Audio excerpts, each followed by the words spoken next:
وہ لڑکی بھاگ گئی سردار، وہ بھاگ گئی۔ اس کے مخبر نے آ کر اسے اطلاع دی تو ولید نے غصے سے اپنی مٹھیاں بھیج لی۔ منع کیا تھا میں نے، منع کیا تھا کہ اس لڑکی کو پڑھنے کے لیے نہ بھیجو، لیکن نہیں، ان لوگوں نے میری بات نہیں مانی۔ بٹھاؤ جرگہ اور بلاؤ اس لڑکی کے ماں باپ کو، اس نے غصے سے دھاڑ کر کہا۔ تو اس کا خاص ملازم فوراً وہاں سے نکل گیا۔ تھوڑی ہی دیر میں جرگہ بٹھا دیا گیا اور ہر طرف شور ہی شور تھا۔ ولید حیدر شاہ نے غصے سے بھبراوا سامنے آیا۔ منع کیا تھا میں نے رحیم کہ مت بھیجو اپنی بیٹی کو پڑھنے کے لیے۔ رحیم نے سر جھکا لیا۔ ولید حیدر نے واپس بولنا شروع کیا۔ جو لڑکیاں تعلیم حاصل کر رہی ہیں انہیں بھی اب گھر بٹھا لیا جائے، یہ میرا آخری فیصلہ ہے۔ لیکن ہماری کیا غلطی ہے سردار، ہمیں تو پڑھنے دیا جائے، لازمی تو نہیں کہ 5 انگلیاں برابر ہو۔ ایک لڑکی مجمع کے بیچ سے بولی۔ ولید نے قہر آلود نظریں اس کے چہرے پر ڈالی۔ تمہیں یہاں بولنے کی اجازت کس نے دی؟ تم بھی اس کے ساتھ ہی تعلیم حاصل کر رہی تھی نا؟ وہ غصے سے دھاڑا۔ لڑکی کا باپ فوراً آگے بڑھا اور اپنی بیٹی کو پکڑ کر پیچھے کیا۔ معاف کیجیے گا سردار، ہماری غلطی یہی تھی کہ ہم نے ان کو پڑھنے کے لیے شہر بھیج دیا۔ اب سے ایسی غلطی نہیں ہوگی اور یہ واپس شہر پڑھنے نہیں جائے گی۔ لڑکی نے تڑپ کر کہا، لیکن ایسا کیوں بابا، یہ غلط ہے، ایک کی سزا سب کو نہیں ملنی چاہیے۔ دیکھ رہے ہو تم غفار، اس کی زبان کتنی چل رہی ہے۔ ولید نے طنز کیا، ابھی تو اس کی تعلیم مکمل نہیں ہوئی تو اس کی اتنی زبان چل رہی ہے، تعلیم مکمل ہو جانے کے بعد تو یہ وہی سب کرے گی جو ہمارے گاؤں کی پہلی 6 لڑکیوں نے کیا۔ آج سے میں اس گاؤں میں اعلان کرتا ہوں کہ آج کے بعد کوئی بھی لڑکی تعلیم حاصل نہیں کرے گی۔ میں اپنے گاؤں کی عزت کو داؤ پر نہیں لگا سکتا۔ میں ہرگز نہیں چاہوں گا کہ میرے گاؤں کی لڑکیاں میری عزت کو رون دیں اور یہاں سے بھاگتی نہیں۔ آس پاس کے گاؤں کے لوگ اب ہنستے تھے کہ حیدر شاہ کے گاؤں کی لڑکیاں بھاگ جاتی ہیں۔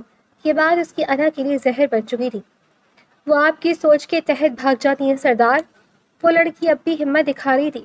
اس لڑکی کو یہاں سے کالج جانا تھا، جبکہ اسے بہانے کے لیے اس کے باپ نے اس کے ماموں کے بیٹے سے سودا کیا تھا۔ وہ اگر نہ بھاگتی تو کیا کرتی؟ ہمارے یہاں شادی کے فیصلے ماں باپ اپنی پسند سے کرتے ہیں، بیٹی سے نہیں پوچھا جاتا۔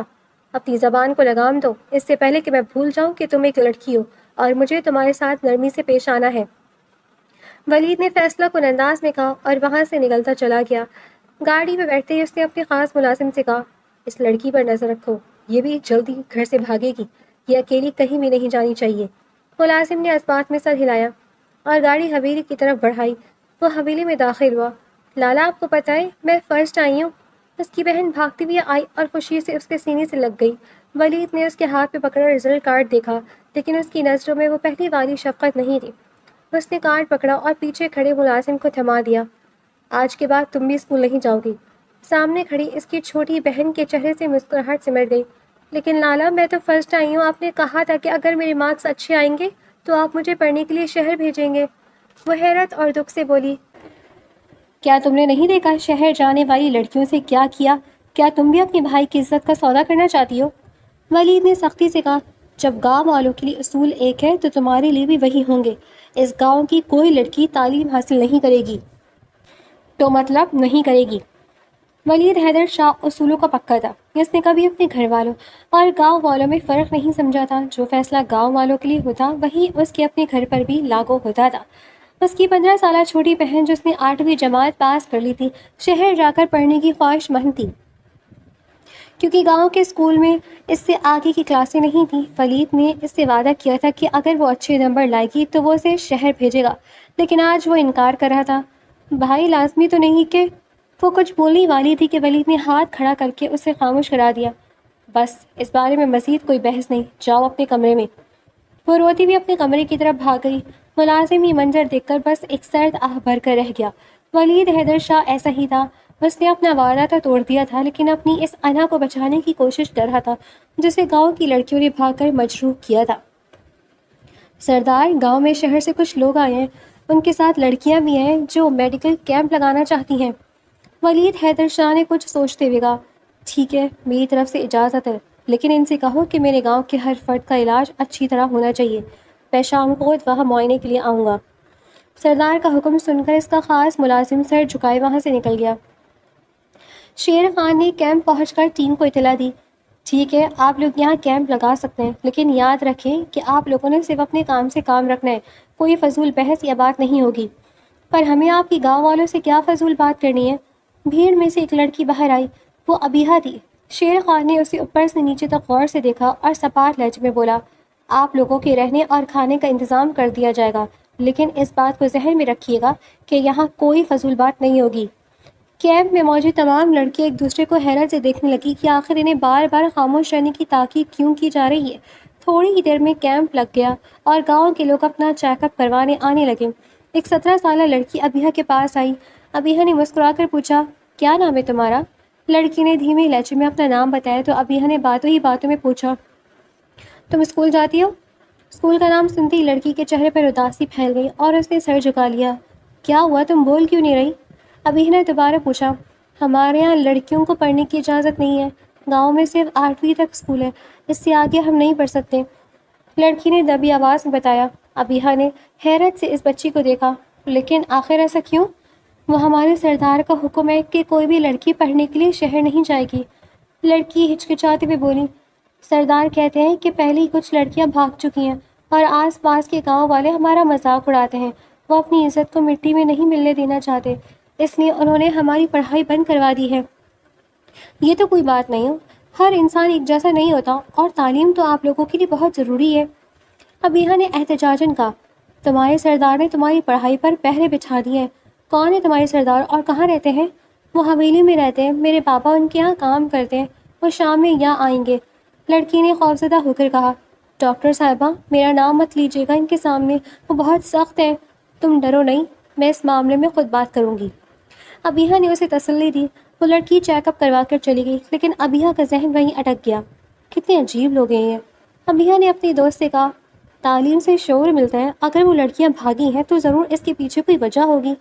اس کی دوست نے اسے ٹوکا، ابیہ ان لوگوں کے چکر میں مت پڑو، یہ لوگ جاہل ہیں، ہم ان سے بحث میں نہیں جیت سکتے، ہم یہاں 3 دن کے لیے آئے ہیں، اپنا کام کریں گے اور چلے جائیں گے۔ اس کی دوست نے کہا تو اس نے جذبات میں سر ہلایا، میں تھوڑی دیر آرام کروں گی فی الحال۔ ابیہ کہہ کر اٹھی اور اس جگہ کی طرف بڑھ گئی تھی جہاں ان کے رہنے کا انتظام تھا۔ سردار آ رہی ہیں، ملازم نے اونچی آواز میں اطلاع دی تو کیمپ میں موجود تمام لڑکیاں ایک جگہ جمع ہو گئی۔ ایک لڑکی نے سرگوشی کی، سنا ہے بہت ظالم سردار ہے، ان کے سامنے کوئی زبان نہیں کھلتا۔ ولید حیدر شاہ جیسے ہی کیمپ میں داخل ہوا، سب کی نظریں وہیں ٹھہر گئیں۔ ان لڑکیوں نے سوچا کہ گاؤں کا سردار کوئی بوڑھا کرخت اور بد شکل انسان ہوگا، لیکن حقیقت ان کی توقعات کے بالکل برعکس تھی۔ وہ ایک نہایت وجیح اور کثرتی جسم کا مالک نوجوان تھا۔ اس کا قد لمبا اور بدن چست تھا، جس پر سفید کلف لگا سوٹ اور کندھوں پر پڑی سیاہ چادر اس کے روپ میں اضافہ کر رہی تھی۔ چہرے کے نقوش تراشیدہ تھے، گندمی رنگت اور گہری آنکھوں میں ایک ایسی سنجیدگی تھی جو دیکھنے والے پر لرزہ طاری کر دے۔ اس کی چال میں ایک خاص قسم کا تکبر اور وقار تھا جو اسے دوسروں سے ممتاز کرتا تھا۔ کسی قسم کی کوئی پریشانی تو نہیں ہے آپ لوگوں کو؟ ولید نے گونجتی ہوئی آواز میں پوچھا۔ سب نے خاموشی سے نفی میں سر ہلایا۔ کیمپ میں موجود لڑکیاں ان کی شخصیت کے زہر میں کھوئی ہوئی تھی۔ ولید ایک طائرانہ نظر لڑکیوں پر ڈال کر وہاں سے نکل گیا، لیکن اس کے جانے کے بعد بھی وہاں ایک سکوت طاری رہا۔ ہمیں لگا تھا کوئی بزرگ ہوگا، لیکن یہ تو… ایک لڑکی کہتے کہتے خاموش ہو گئی اور سب ایک دوسرے کو دیکھنے لگی۔ کیا ہوا تم سب لوگوں کو، ایسے کیوں خاموش بیٹھی ہو؟ ابیہ نے بیٹھتے ہوئے پوچھا۔ وہ آرام کرنے کی غرض سے گئی تھی، لیکن نہ جانے کب اس کی آنکھ لگ گئی تھی اور وہ سو گئی تھی، اس لیے آنے میں دیر ہو گئی۔ تمہیں معلوم ہے سردار آئے تھے؟ فریال نے فوراً اس کا ہاتھ تھام کر کہا۔ ہو کر بھی گئے، میں نے ان سے بات کرنی تھی۔ وہ منہ بسوڑ کر بولی، ہاں وہ چلے گئے، تم نے مس کر دیا بیہا۔ فریال نے جوش سے کہا، تمہارے خیال سے سردار کیسا ہوگا؟ ابیہ نے حیرت سے اسے دیکھا اور بولی، کیا مطلب ہے تمہارا، کیسا ہوگا؟ ہوں گے کوئی بڑے سنکل، تبھی تو ان کی سوچ ایسی جاہلانہ ہے کہ لڑکیاں آگے نہیں پڑھیں گی۔ ابیہ نے منہ بسوڑتے ہوئے کہا۔ فریال نے فوراً نفی میں سر ہلایا، بالکل بھی نہیں ابیہ، وہ تمہاری سوچ سے بالکل الٹ ہے، وہ تو اتنے وجیح اور روب دان ہیں کہ پورے کیمپ کی لڑکیاں بس انہیں دیکھتی رہ گئیں۔ تم نے واقعی ایک بڑی شخصیت کو دیکھنے کا موقع گنوا دیا، جاؤ اب اپنا کام کرو خاموشی سے۔ ابیہ نے اسے ٹوکا تو فریال خاموش ہو کر اپنے کام کی طرف متوجہ ہو گئی۔ دن بھر کی تھکن کے بعد رات کو وہ سب سونے کے لیے چلے گئے۔ اگلی صبح جب سورج طلوع ہوا تو ابیہ سب سے پہلے اٹھ کر کیمپ پہنچ گئی۔ آج انہوں نے گاؤں والوں کو صفائی ستھرائی اور احتیاطی تدابیر کے بارے میں آگاہ کرنا تھا۔ تھوڑی ہی دیر میں گاؤں کے مرد و خواتین وہاں جمع ہو گئے، جن میں ولید حیدر شاہ بھی اپنے خاص انداز میں ایک طرف کھڑا تھا۔ ابیہ کی نظر ابھی اس پر نہیں پڑی تھی۔ ابیہ نے اپنی گفتگو کا آغاز کیا اور سب کو صحت کے اصول بتائے، لیکن آخر میں وہ اس موضوع پر آ گئی جو اس کے دل کے بہت قریب تھا۔ آپ لوگ اس بات کو سمجھے کہ تعلیم ایک لڑکی کے لیے بے حد ضروری ہے۔ ابیہ کی آواز بلند اور پراعتماد تھی۔ جب تک ایک عورت تعلیم حاصل نہیں کرے گی وہ اپنے خاندان اور اپنی صحت کا بہتر خیال نہیں رکھ سکتی۔ تعلیم تو ہر انسان پر فرض ہے، چاہے وہ مرد ہو یا عورت۔ آپ لوگ اپنی بیٹیوں کو گھروں میں قید کر کے ان کا مستقبل اندھیرے میں ڈال رہے ہیں اور یہ سراسر ظلم ہے۔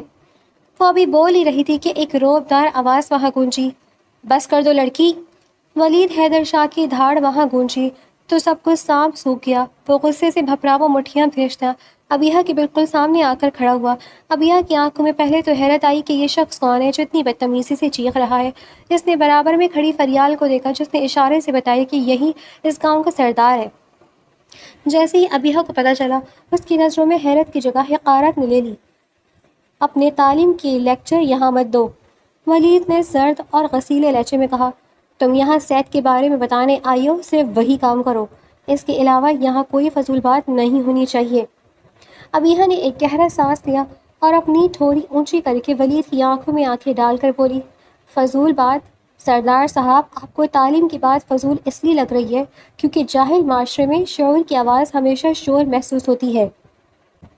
آپ شاید اس لیے ڈرتے ہیں کہ اگر ان لڑکیوں نے پڑھ لیا تو آپ کی اس فرسودہ سرداری کا بت پاش پاش ہو جائے گا۔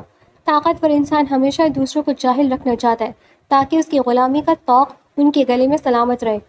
پورا مجمع ساکت رہ گیا۔ ولید حیدر شاہ جس کے سامنے بڑے بڑے وڈیرے بات کرتے ہوئے کانپتے تھے، آج ایک شہر سے آئی عام سی لڑکیوں سے سب کے سامنے ڈرپوک اور فرسودہ کہہ رہی تھی۔ تمہیں اپنی حدود کا اندازہ نہیں ہے لڑکی؟ ولید کے جبڑے سختی سے بھینچ گئے۔ اس کی انا لہو لہان ہو رہی تھی۔ حدود کا اندازہ مجھے نہیں، شاید آپ کو نہیں ہے۔ ابیہ نے اسے بات مکمل نہیں کرنے دی۔ آپ صرف زمینوں کے سردار ہو سکتے ہیں، لوگوں کی سوچ کے نہیں۔ آپ کا یہ روب ان مجبور دیہاتیوں پر چلتا ہوگا، مجھ پر نہیں۔ آپ کی سوچ اس مٹی جیسی ہے جس پر آپ چلتے ہیں، بالکل بنجر۔ ولید حیدر شاہ کی آنکھوں میں خون اتر آیا۔ اس کی توہین ہو چکی تھی اور وہ بھی اس کے اپنے ہی گاؤں کے لوگوں کے سامنے۔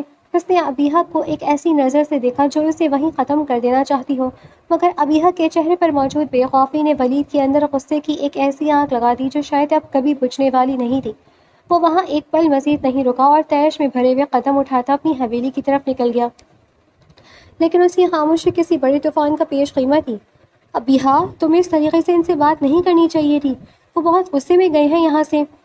فریال نے گھبراتے ہوئے ابیہ کا ہاتھ تھام کر کہا۔ کیمپ کے انچارج ڈاکٹر صدیقی بھی فوراً وہاں پہنچے اور غصے سے ابیہ کو دیکھا۔ یہ کون سا طریقہ ہے ابیہ؟ ہم یہاں میڈیکل کیمپ لگانے آئے ہیں، سماجی اصلاح کا لیکچر دینے یا فضول گوئی کے لیے نہیں۔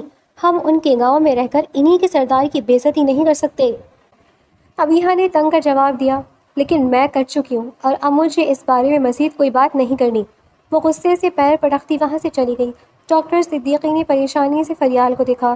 فریال، تم اس کے زیادہ قریب ہو، اسے سمجھاؤ کہ اسے جا کر ولید حیدر شاہ سے معافی مانگ لینی چاہیے، ورنہ یہ گاؤں کے لوگ۔ انہوں نے ایک نظر دیہاتیوں پر ڈالی جو اب بھی حیرت اور غصے کے ملے جلے جذبات سے ڈاکٹرز کو دیکھ رہے تھے۔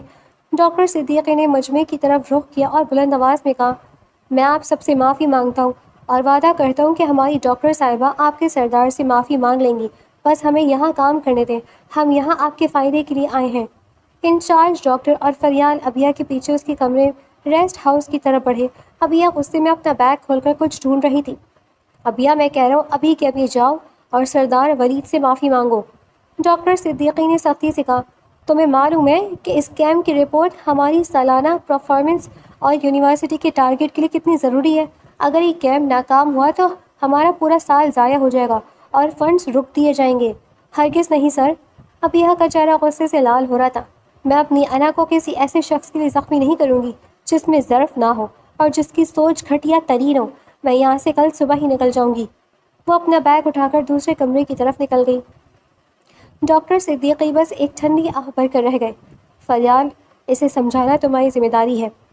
فریال نے اسبات میں سر ہلایا اور اپنا کام کرنے لگی۔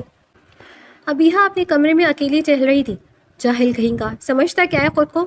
سب اس کے آگے جھکتے ہوں کہ میں نہیں معافی مانگوں، میری جوتی مانگے گی معافی۔ میں نہیں ڈرتی ایسے انسان سے۔ وہ اوپر سے تو بہادر بن رہی تھی لیکن اندر ہی اندر ایک انجانی گھبراہٹ اسے گھیر رہی تھی۔ اس نے سن رکھا تھا کہ گاؤں کے سردار اپنی انا کے لیے جان بھی لے سکتے ہیں اور دے بھی سکتے ہیں۔ اس نے سب کے سامنے ولید حیدر شاہ کی تسلیل کی تھی اور اب اسے اپنی حفاظت کا فکر ستانے لگا تھا۔ وہ دن بھر کمرے میں بند رہی۔ جب کمرے میں دم گھٹنے لگا تو وہ تھوڑی دیر کے لیے باہر نکل آئی۔ ریسٹ ہاؤس کے بالکل ساتھ لہلاتے کھیت تھے اور رات کی تاریکی ہر طرف پھیل چکی تھی۔ ابیہ نے کھلی ہوا میں ایک لمبا سانس لیا، لیکن اچانک اسے اپنے پیچھے کسی کے ہونے کا احساس ہوا۔ وہ تیزی سے پلٹی مگر وہاں کوئی نہیں تھا۔ اس نے ماتھے پر آیا پسینہ صاف کیا اور واپس مڑنے لگی۔ سر! اس نے تیز آواز میں صدیقی صاحب کو پکارا، لیکن وہاں وہ ہوتے تو جواب دیتے۔ جھاڑیوں میں پھر سے ہلچل ہوئی۔ کون ہے وہاں؟ اس نے کانپتی آواز میں پوچھا۔ کوئی جواب نہیں آیا۔ وہ ہمت جمع کر جھاڑیوں کی طرف بڑھی کہ شاید کوئی جانور ہو، لیکن جیسے ہی وہ قریب پہنچی ایک مضبوط ہاتھ نے اندھیرے سے نکل کر اس کا منہ دبوچ لیا اور اسے پیچھے کی طرف گھسیٹا۔ ابیہ کی فضا میں بلند ہونے والی چیخ اس کے اپنے حلق میں ہی گھٹ کر رہ گئی۔ اس کے سامنے دو سرخ انگارے جیسی آنکھیں نظر آئیں اور وہ ہوش و حواس سے بیگانہ اس کی باہوں میں جھول گئی۔ بہت زبان چلتی ہے نا تمہاری؟ اس کی سرد آواز ابیہ کے کانوں کے پاس گونجی۔ اب میں دیکھتا ہوں کہ تمہاری تعلیم تمہیں سردار کے حصار سے کیسے چھڑاتی ہے۔ بے ہوش ہونے سے پہلے محض یہ الفاظ اس کی سماعتوں میں گونجے تھے۔ سردار، اگر آپ کا حکم دے تو ہم ابھی کے ابھی ان شہر کے لوگوں کو گاؤں سے نکال کر باہر کریں۔ یہ پڑھے لکھے لوگ ایسی بے عزتی برداشت نہیں کر پائیں گے۔ شیر خان نے ولید کے غصے کو بھانپتے ہوئے مشورہ دیا۔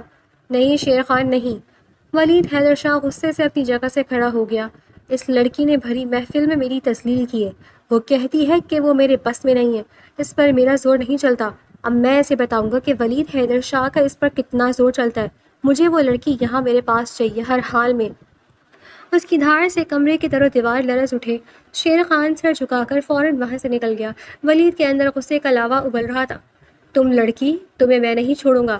تمہاری ہمت کیسے ہوئی میری ہی گاؤں میں کھڑے ہو کر میرے لوگوں کے سامنے میری توہین کرنے کی؟ تمہیں غرور ہے نا کہ میرا تم پر کوئی حق نہیں؟ اب میں تمہیں دکھاؤں گا کہ میرا روز کس کس پر اور کیسے چلتا ہے۔ اس کا غصہ جب حد سے بڑھنے لگا تو وہ کپڑے اتارے بغیر ہی واش روم میں شاور کے نیچے جا کھڑا ہوا۔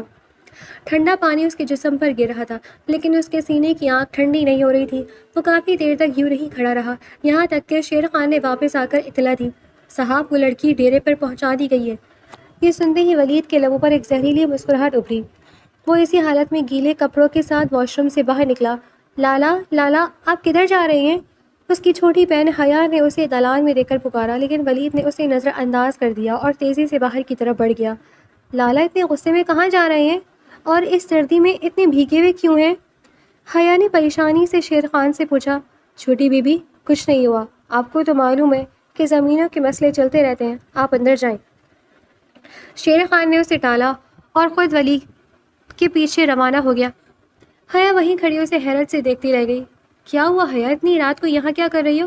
اس کی ماں بیگم شبانہ نے آ کر پوچھا۔ ماں، لالا کہیں باہر گئے ہیں، وہ بہت غصے میں تھے اور بھیگے ہوئے بھی۔ وہ ابھی بول ہی رہی تھی کہ انہوں نے اس کی بات کاٹ دی۔ ارے تمہارا بھائی زمینوں کے مسئلے میں الجھتا رہتا ہے، تم فکر نہ کرو اور جاؤ جا کر آرام کرو۔ بیگم شبانہ نے اس کا چہرہ تھپتھپا کر کہا تو وہ اپنے کمرے میں چلی گئی۔ اس کے جاتے ہی بیگم شبانہ کے چہرے سے مسکراہٹ سمٹ گئی اور پریشانی کی تاثرات ابھرے۔ شیر خان نے پہلے ہی انہیں سب بتا دیا تھا اور انہوں نے شیر خان کو تاکید کی تھی کہ ولید کو کسی بھی غلط کام سے روکے۔ یا اللہ، اسے عقل دے کہ کوئی ایسا کام نہ کر دے جس کا پچھتاوا اسے ساری زندگی اٹھانا پڑے۔ انہوں نے دل میں دعائیں مانگی اور اپنے کمرے میں چلی گئی۔ کہاں ہے وہ لڑکی؟ ولید نے ڈیرے میں داخل ہوتے ہی دھاڑ کر پوچھا۔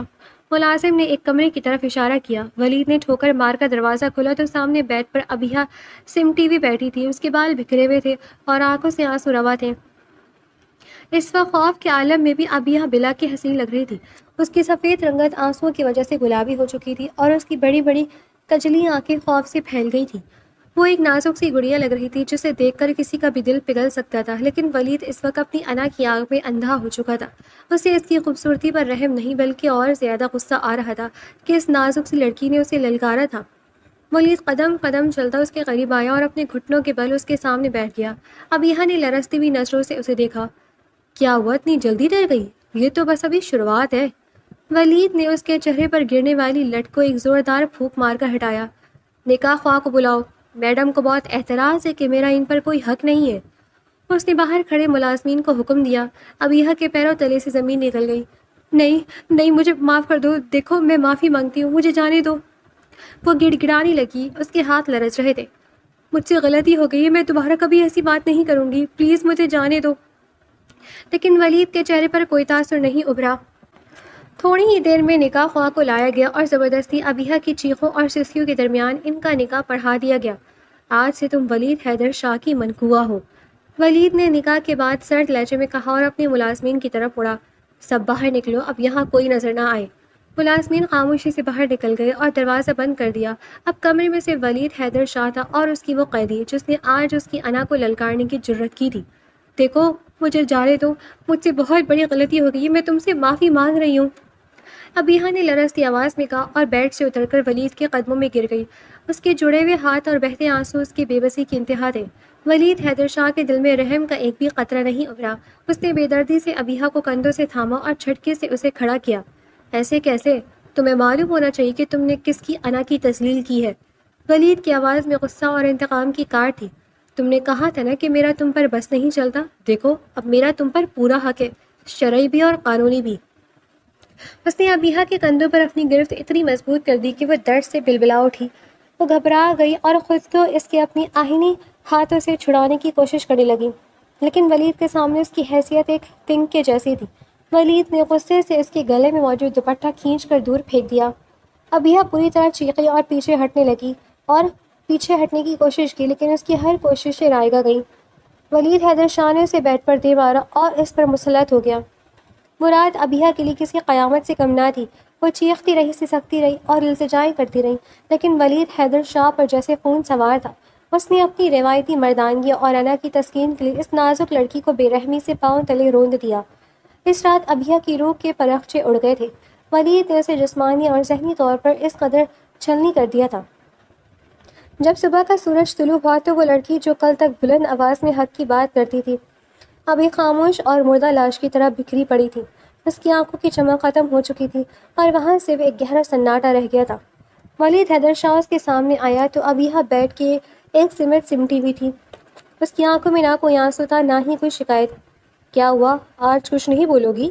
ولید نے اس کے سامنے رکھے ٹیبل پر ہاتھ مار کر طنزیہ لہجے میں پوچھا۔ کل تو تم بڑی شیرنی بن کر میری سرداری کو للکار رہی تھی، آج تمہاری زبان کو تالا کیوں لگ گیا؟ ابیحہ نے پلک تک نہ چپکائی، وہ بس خاموشی سے دیوار کو تکتی رہی۔ اچانک باہر سے کسی کے بولنے کی آوازیں آئیں۔ وہ ڈاکٹر صدیقی اور فریال کی آوازیں تھیں جو ابیحہ کو ڈھونڈ رہے تھے۔ ولید کے چہرے پر ایک کرخت مسکراہٹ آئی۔ وہ کمرے سے باہر نکلا جہاں پورا اسٹاف پریشانی میں کھڑا تھا۔ سردار صاحب، ہماری ڈاکٹر ابیحہ نہیں مل رہی ہیں، کیا آپ کو کچھ معلوم ہے؟ ڈاکٹر صدیقی نے لرزتی آواز میں پوچھا۔ ولید نے بڑی بے نیازی سے جھوٹ بولا۔ مجھے کیا معلوم گا؟ میرے خاص آدمی نے اسے صبح سویرے گاؤں سے باہر جاتے دیکھا تھا، شاید وہ آپ لوگوں کی بے عزتی سے بچنے کے لیے خاموشی سے شہر نکل گئی ہے۔ اسٹاف کو ولید کی بات پر یقین کرنا پڑا کیونکہ ابیحہ نے کل روز کہہ دیا تھا کہ وہ یہاں سے چلی جائے گی۔ وہ لوگ اپنا سامان سمیٹ کر بوجھل دل کے ساتھ وہاں سے رخصت ہو گئے، یہ سوچے بغیر کہ ان کی ساتھی اسی ڈیرے کے ایک بند کمرے میں سسک رہی ہے۔ وقت کا کام تھا گزرنا اور وہ گزرتا رہا۔ 3 مہینے تک ابیحہ اس ڈیرے پر قید رہی۔ ولید روز وہاں آتا، اسے اپنی باتوں سے ذہنی اذیت دیتا اور ہر رات اسے جسمانی طور پر پاؤں تلے روند ڈالتا۔ وہ اس کا مذاق اڑاتا کہ دیکھو، تمہاری تعلیم اور تمہارا شعور آج میرے قدموں میں بکھرا پڑا ہے۔ مگر عجیب بات یہ تھی کہ ولید حیدر شاہ اسے جتنا زیادہ اذیت دیتا، اسے اپنی جیت اتنی ہی پھیکی لگنے لگتی۔ وہ ابیحہ کو چیختے، چلاتے اور لڑتے دیکھنا چاہتا تھا، مگر ابیحہ اب ایک خاموش پتھر بن چکی تھی۔ وہ اسے جیت کر بھی ہر بار ہار جاتا تھا۔ ابیحہ کی خاموشی اسے اندر ہی اندر کاٹنے لگی تھی۔ 3 مہینے بعد ایک طوفانی رات میں ابیحہ کمرے کے کونے میں بیٹھی تھی جب اس کی نظر کھڑکی پر پڑی۔ شاید پہرے دار کی غفلت تھی یا قدرت کا کرم، وہ کھڑکی آج کھلی رہ گئی تھی۔ ابیحہ کے مردہ جسم میں جیسے اچانک جان پڑ گئی۔ اس نے ہمت سمیٹی، اپنی ننگے پیروں کی آہٹ کو دبایا اور کھڑکی کی طرف بڑھی۔ اس نے دیکھا کہ باہر گھپ اندھیرا ہے اور بارش کی آواز نے پہرے داروں کی توجہ ہٹا دی ہے۔ وہ نہایت احتیاط سے کھڑکی سے باہر نکلی۔ خاردار جھاڑیوں نے اس کے پیروں اور کپڑوں کو لہو لہان کیا، لیکن اس نے پیچھے مڑ کر نہیں دیکھا۔ وہ کھیتوں کے بیچوں بیچ بھاگتی رہی۔ ہر طرف پر اسے محسوس ہوتا رہا کہ شاید ولی کے آدمی اس کے پیچھے آ رہے ہیں، مگر اس کی تڑپ اسے آگے بڑھنے پر مجبور کر رہی تھی۔ میں دوبارہ کبھی اس جہنم میں واپس نہیں آؤں گی، کبھی نہیں، اس نے خود سے عہد کیا اور رات کی سیاہی میں گم ہوتی چلی گئی۔ اگلی صبح جب ولید حیدر شاہ اس کمرے میں داخل ہوا تو وہاں صرف ابیحہ کی وہ ٹوٹی ہوئی چوڑیاں اور اس کے لہو کے چند نشان باقی تھے۔ وہ خود وہاں سے پرندہ بن کر اڑ چکی تھی۔ 2 سال بعد آسمان پر شفق کی سرخی پھیلی ہوئی تھی۔ ولید اپنی ماں بیگم شبانہ کے سامنے بیٹھا تھا۔ اس کے چہرے پر وہ پرانا جاہ و جلال نہیں تھا بلکہ ایک ہارے ہوئے جواری جیسی بے بسی تھی۔ ماما میں تھک گیا ہوں، ولید نے بہت دھیمے لہجے میں کہا اور اپنا سر اپنی ماں کی گود میں رکھ دیا۔ بیگم شبانہ نے دکھ سے اپنے بیٹے کے بالوں میں انگلیاں پھیری۔ ولید، میں نے تمہیں پہلے ہی کہا تھا کہ جس آنکھ کو تم نے لگایا ہے وہ سب سے پہلے تمہیں ہی جلائے گی۔ تم نے اس لڑکی کو ایک لاش بنا دیا تھا اور اب تم اسی لاش سے زندگی کی امید رکھ رہے ہو۔ ولید کی آنکھوں سے ایک آنسو نکل کر بیگم شبانہ کے آنچل میں جذب ہو گیا۔ مما، مجھے پتہ ہے میں نے بہت غلط کیا۔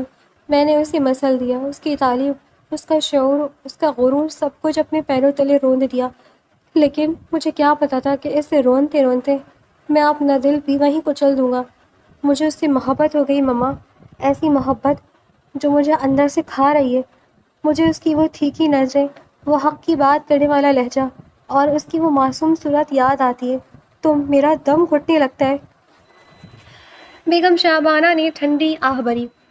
محبت ولید، محبت میں تو انسان خود کو مٹا دیتا ہے۔ تم نے تو اسے مٹانے کی کوشش کی۔ وہ لڑکی تو تمہارے جبر سے بھاگ نکلی، پر تم اپنی اس یاد سے کیسے بھاگو گے؟ ولید نے تڑپ کر کہا، مما مجھے وہ چاہیے، ہر حال میں چاہیے۔ میں اسے بتاؤں گا کہ میں بدل گیا ہوں۔ میں اسے وہی مقام دوں گا جس کی وہ حقدار تھی۔ میں اپنی سرداری اس کے قدموں میں ڈھیر کر دوں گا، بس ایک بار وہ مجھے مل جائے۔ اس کی ماں کے پاس کوئی جواب نہ تھا۔ وہ اپنی ماں کو خاموش دیکھ کر وہاں سے اٹھا اور دالان میں آیا جہاں شیر خان اس کا منتظر تھا۔ ولید کا لہجہ اچانک پھر سے وہی تحکمانہ ہو گیا تھا، لیکن اس بار اس میں غصہ نہیں بلکہ ایک تڑپ تھی۔ شیر خان، کیا بنا؟ 2 سال ہو گئے، تمہارے مخبر کیا سو رہی ہیں؟ ولید نے اسے گریبان سے پکڑنے کے انداز میں کہا۔ شیر خان نے تعصب سے سر ہلایا۔ سائی، کراچی، لاہور، اسلام آباد، کوئی ایسا شہر نہیں جہاں ہم نے اسے نہیں ڈھونڈا۔ وہ میڈیکل کالج جہاں وہ پڑھتی تھی وہاں بھی اس کا کوئی نام و نشان نہیں ہے۔ ایسا لگتا ہے جیسے اس نے اپنی پہچان ہی مٹا دی ہو۔ سائی، شہر بہت بڑا ہے، کروڑوں کی آبادی میں ایک لڑکی کو ڈھونڈنا سوئی تلاش کرنے کے برابر ہے۔ مجھے یہ سب نہیں سننا، ولید دھاڑا۔ مجھے وہ لڑکی چاہیے۔ اگر وہ اس زمین پر ہے تو مجھے اس کے سامنے کھڑا ہونا ہے۔ تم کہتے ہو شہر بڑا ہے تو پورا شہر خرید لو، ہر ہسپتال، ہر کلینک، ہر گلی کی تلاشی لو۔ مجھے نہیں معلوم کہ تم کیسے کرو گے، لیکن مجھے ابیحہ چاہیے۔ ولید ڈیرے کی طرف چلنے لگا۔ اس کے قدم بھوجل تھے۔ وہ شیر خان سے دوبارہ مخاطب ہوا۔ شیر خان، تمہیں پتہ ہے وہ جب بولتی تھی تو مجھے غصہ آتا تھا، لیکن اب اس کی وہ خاموشی مجھے مار ڈالے گی۔ مجھے اس کا وہ چہرہ یاد آتا ہے جب اس نے آخری بار مجھے حقارت سے دیکھا تھا۔ میں وہ حقارت دھونا چاہتا ہوں۔ مجھے کہیں سے بھی وہ لڑکی لا کر دو، ورنہ ولید حیدر شاہ اس حویلی میں زندہ نہیں رہے گا۔ اس نے کہا تو شیر خان نے اسبات میں سر ہلایا۔ میں آپ کو نا امید نہیں کروں گا، وہ کہہ کر وہاں سے چلا گیا، جبکہ وہ خود اسی کمرے میں گیا تھا جہاں ابیحہ بنا کرتی تھی۔ رات کے اندھیرے میں ولید اکیلا اپنے کمرے میں ٹہل رہا تھا۔ وہ کبھی کھڑکی سے باہر دیکھتا تو کبھی ابیحہ کی اس ٹوٹی ہوئی چوڑی کو ہاتھ میں لیتا جو اسے فرار والی رات ملی تھی۔ اس نے چوڑی کو ایک ریشمی کپڑے میں لپیٹ کر اپنے دل کے پاس رکھا ہوا تھا۔ ابیحہ، تم کہاں ہو؟ وہ بڑبڑایا۔ تم نے مجھے ایسی سزا دی ہے کہ میں اپنی ہی حویلی میں قید ہو گیا ہوں۔ تم تو آزاد ہو کر چلی گئی، لیکن مجھے اپنی یادوں کی زنجیروں میں جکڑ گئی۔ میں وہ سردار ہوں جس نے کبھی ہار نہیں مانی تھی، لیکن تمہاری ایک خاموشی نے مجھے شکست دے دی ہے۔ ولید کو وہ دن یاد آیا جب اس نے اسے پہلی بار کیمپ میں دیکھا تھا۔ کتنا نور تھا اس کے چہرے پر، کتنا اعتماد تھا اس کی آواز میں، اور پھر اس نے کیا کیا؟ اس نے اس نور کو بجھا دیا، اس آواز کو دبا دیا۔ اب وہ اس بجھے ہوئے چراغ کو ڈھونڈ رہا تھا تاکہ اپنی زندگی میں پھر سے روشنی کر سکے۔ اس کی تڑپ اب ایک جنون بن چکی تھی۔ وہ اب صرف ایک سردار نہیں تھا بلکہ ایک پیاسا مسافر تھا جو محبت کے ریگستان میں بھٹک رہا تھا۔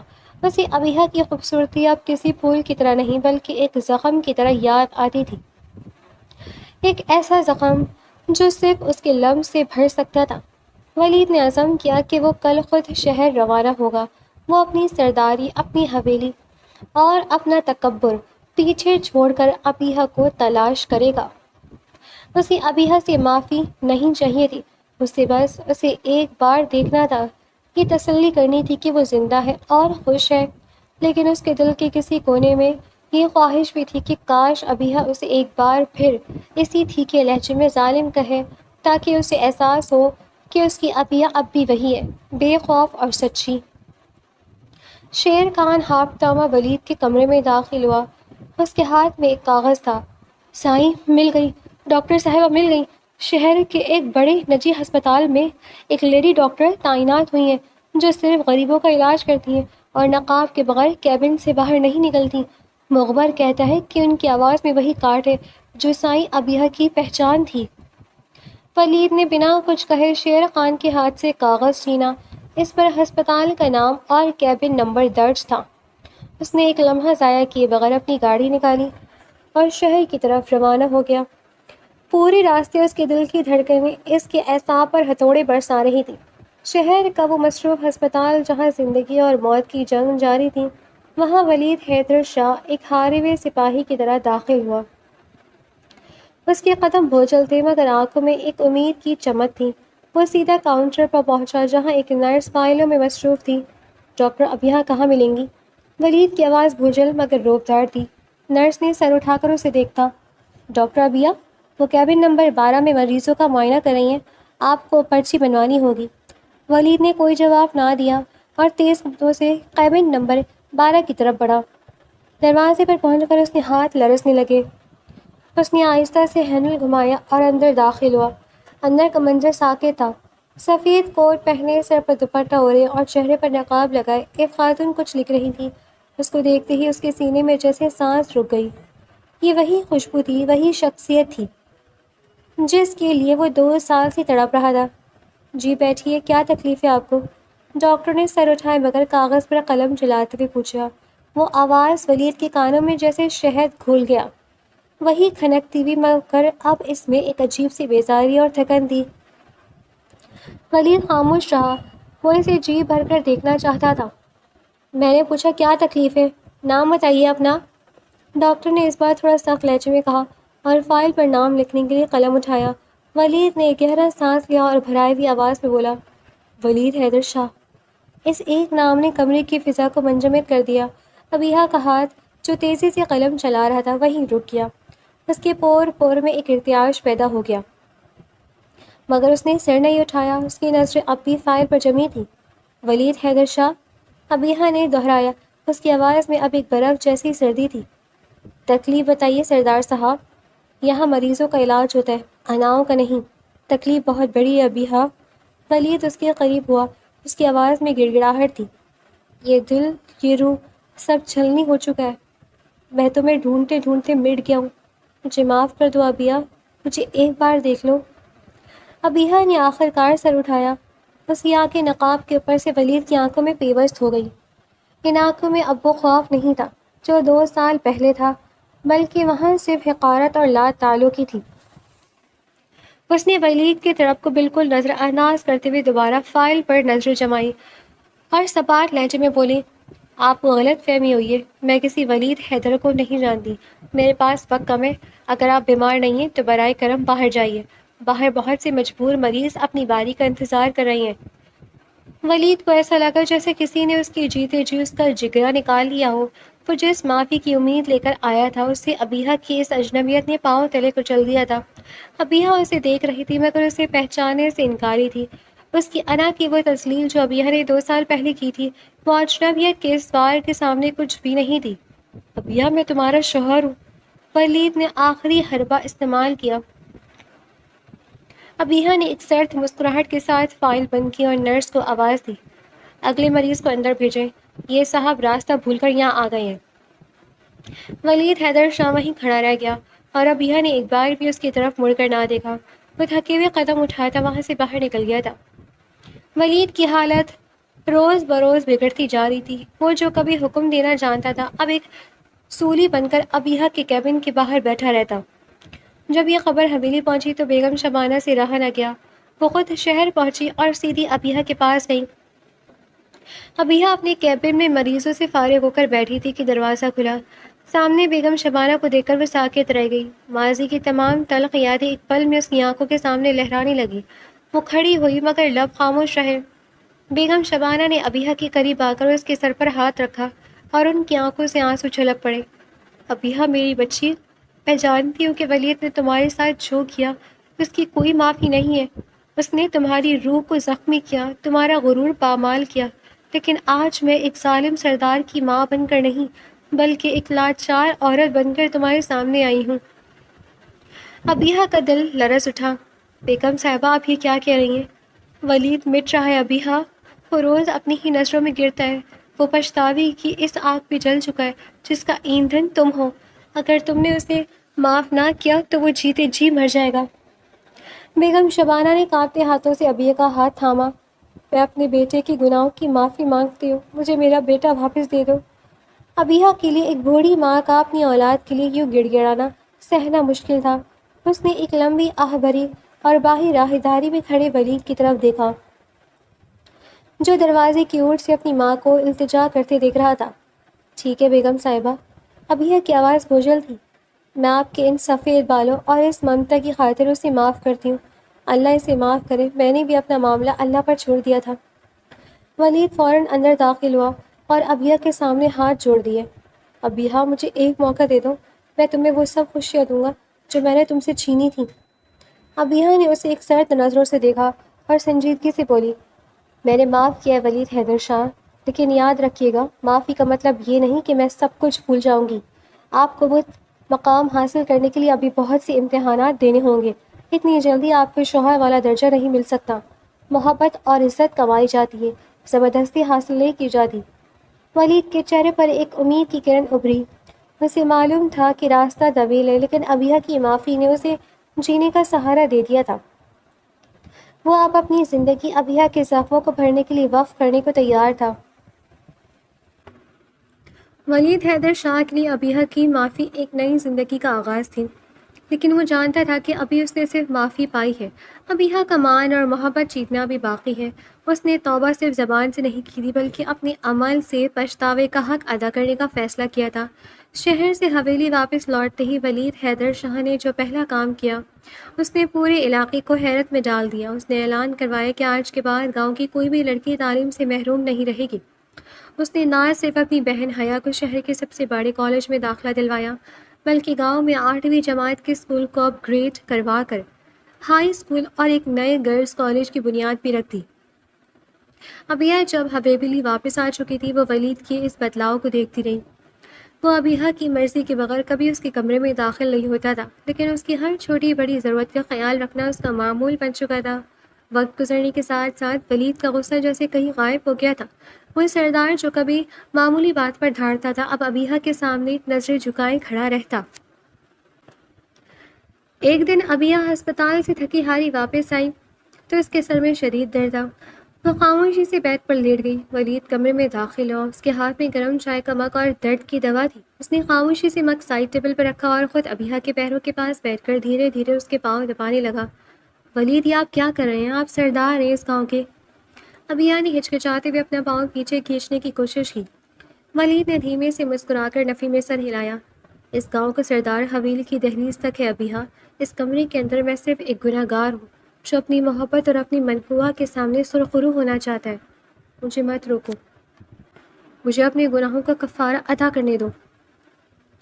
ولید کی آنکھوں میں جھلکتی سچائی اور اس کا یہ بے لوث انداز ابیہا کے دل کی برف کو آہستہ آہستہ پگھلا رہا تھا۔ وہ دیکھ رہی تھی کہ ولید اب ہر فیصلے سے پہلے اس کی رائے لیتا تھا اور اس کی ایک مسکراہٹ کے لیے اپنی انا کو کہیں پیچھے چھوڑ آیا تھا۔ چند مہینے ولید کی بے لوث محبت، صبر اور دیکھ بھال کو دیکھتے ہوئے گزر گئے تھے۔ ابیہا کا دل جو کبھی نفرت کا انگارہ تھا اب ولید کے عشق کی تپش سے موم ہو چکا تھا۔ حویلی کی دالان میں لگی چمیلی کی خوشبو پورے ماحول کو مہکا رہی تھی۔ ابیہا کھڑکی کے پاس کھڑی بارش کی بوندوں کو دیکھ رہی تھی۔ ولید کمرے میں داخل ہوا اور ہمیشہ کی طرح دور کھڑا ہو گیا۔ ابیہا سردی بڑھ رہی ہے، اندر آ جاؤ ورنہ بیمار ہو جاؤ گی، ولید نے دھیمی سی آواز میں کہا۔ ابیہا نے پلٹ کر ولید کو دیکھا۔ اس کے چہرے پر وہ پرانی سرد مہری نہیں تھی بلکہ ایک خوبصورت اور دلکش مسکراہٹ تھی۔ وہ دھیرے دھیرے قدم اٹھاتی ولید کے بالکل قریب آ کر کھڑی ہو گئی تھی۔ ولید، ابیہ نے پہلی بار اس کا نام اتنے مان سے لیا۔ میں نے آپ کو دل سے معاف کیا اور اب میں اس حصار سے آزاد ہونا نہیں چاہتی۔ ولید کو لگا جیسے اس کی برسوں کی پیاس بجھ گئی ہو۔ اس کی آنکھیں خوشی سے چمک اٹھی۔ ابیہ، کیا سچ میں؟ ابیہ نے اس بات میں اپنا سر ہلا دیا۔